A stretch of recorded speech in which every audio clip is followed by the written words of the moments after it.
Salut à tous. Aujourd'hui, je vais faire une petite exhortation. Mais avant de commencer, j'aimerais prier.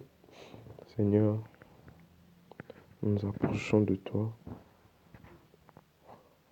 pour te dire que nous sommes faibles, nous sommes limités, nous sommes incapables. Tout ce que nous pouvons faire, nous le faisons par toi. Tout ce que nous pouvons dire, nous le disons par ton esprit. Tout ce que nous pouvons déployer, nous le faisons par ta grâce, Seigneur. Seigneur, touche un cœur, Seigneur. Que cette parole soit une sémence, même dans mon cœur et dans le cœur d'une personne, Seigneur. Que la personne qui pourra entendre soit touchée, Seigneur. C'est pourquoi nous te disons merci, Seigneur Jésus-Christ. Amen. Bon, je vais faire mon petit message. Nous allons lire 2 Timothée. Bon, là on commence au verset 20. Or, dans une grande maison, il n'y a pas seulement des vases d'or, d'argent, mais aussi de bois et de terre. Les uns à honneur, les autres à déshonneur. Si donc quelqu'un se purifie de ceci, il sera un vase à honneur, sanctifié, utile au maître, préparé pour toute bonne œuvre. Mais fuis les convoitises de la jeunesse et poursuis la justice, la foi, l'amour, la paix avec ceux qui invoquent le Seigneur d'un cœur pur. Mais évite les questions folles, insensées, sachant qu'elles engendrent des contestations. Bon, ici, l'apôtre Paul parle à Timothée, un de ses fils. Il donne à Timothée l'exemple d'une maison, d'une grande maison. Que dans une maison, il y a tout. Mais il n'y a pas seulement des vases d'or et d'argent, mais aussi de bois et de terre. Les uns à honneur et les autres à déshonneur. Quitte à nous, ici, de choisir. C'est comme s'il il montre à Timothée, il lui dit, c'est à toi de voir, c'est à toi de choisir. Si tu veux être un vase d'or et d'argent qui donnera l'honneur, qui sera un exemple pour d'autres, ou être aussi des vases de bois ou de terre. Donc, mais aussi être de bois ou de terre qui feront, où tu seras une pierre d'achoppement pour les autres. Ouais. Et quand on continue au verset 21, il dit, si donc quelqu'un se purifie de ceci, donc si quelqu'un se purifie, si quelqu'un devient un vase de purification, il sera un vase d'honneur, sanctifié et utile au maître, préparé pour toute bonne œuvre. L'apôtre Paul dit, il sera un vase d'honneur, sanctifié, utile au maître. Ici, Paul veut tout simplement nous dire que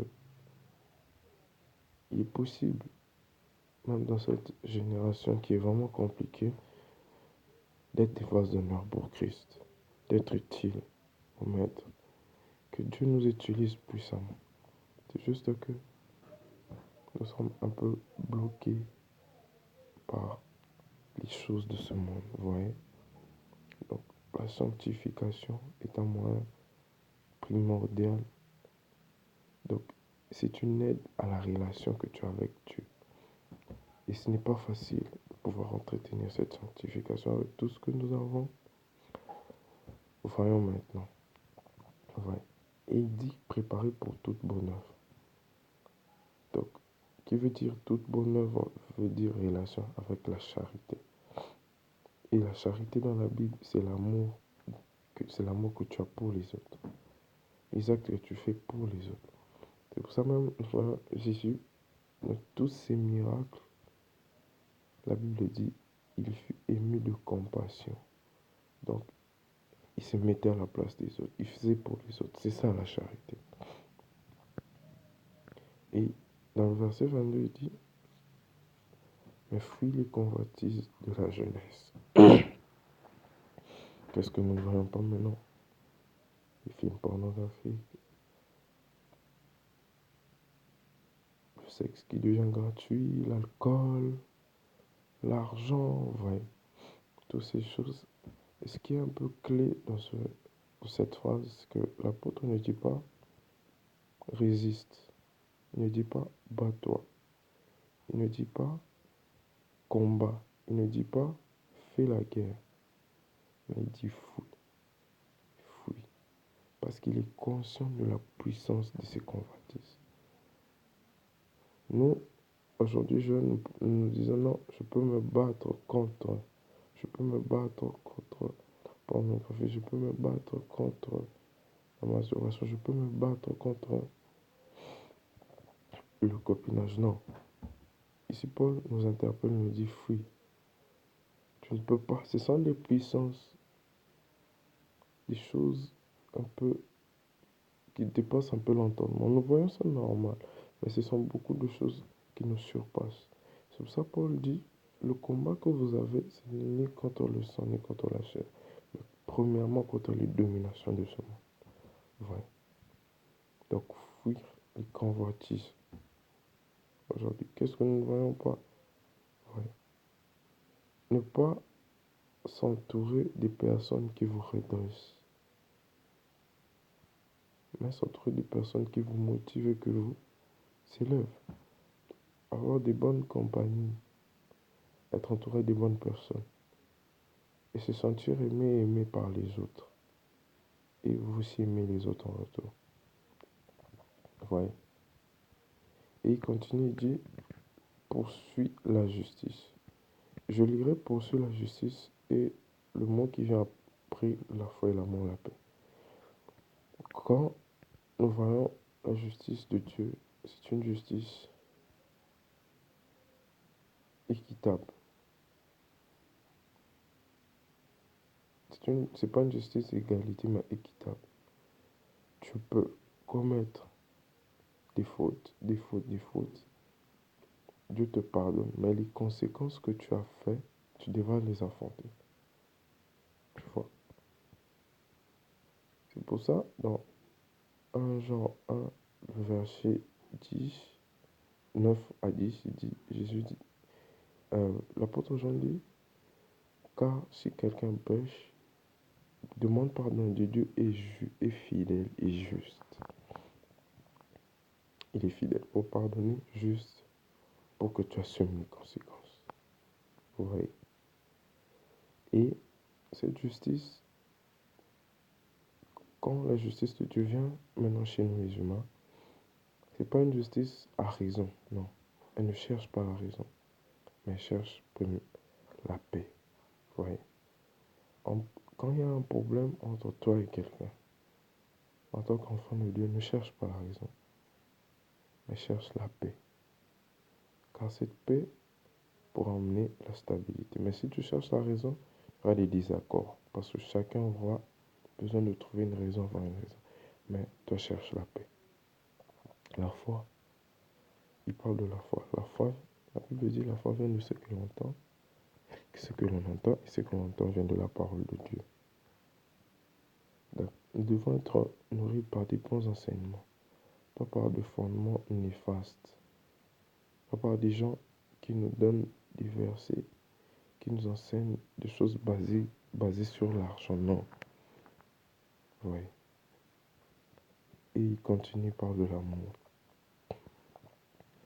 J'ai compris que dans tout ce que nous pouvons faire, s'il n'y a pas d'amour, il n'y a pas de fondement. Car on dit Dieu est amour. Oui. Quand tu lis 1 Corinthiens 13, le verset 13, l'apôtre dit, oh, de toutes ces grandes choses, la foi, l'espérance, l'amour, la plus grande chose, c'est l'amour. Oui. L'amour est prouvé par les actes et par les œuvres. Tu ne peux pas te dire aimer quelqu'un sans faire d'actes ni d'œuvres, sans poser un acte. Quand on parle d'actes, on ne parle pas que de l'argent, on ne parle pas que des biens, mais d'aide, de conseils, de paroles, d'attention, d'affection. C'est ça l'amour. Ouais. Et il continue avec la paix. Donc la paix, je le lie avec la justice. Donc ne cherchons pas, comme j'ai dit, les raisons, mais cherchons la paix, afin de vivre heureux avec ceux qui invoquent le Seigneur d'un cœur pur. C'est Car maintenant, là où le bas blesse, c'est qui invoque le Seigneur d'un cœur pur.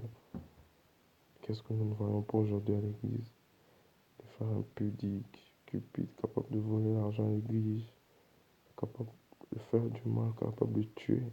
C'est pour ça un homme a dit, l'armée de Dieu, c'est la seule armée où les soldats s'entretuent entre eux.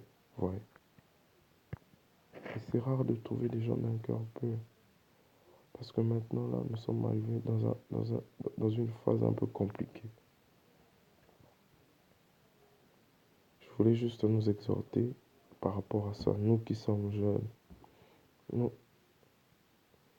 même les grandes personnes, nous qui sommes encore là, fuyons les convoitises de la chair, poursuivons la justice, ayons une ferme assurance, ayons la foi, communions l'amour, manifestons la paix,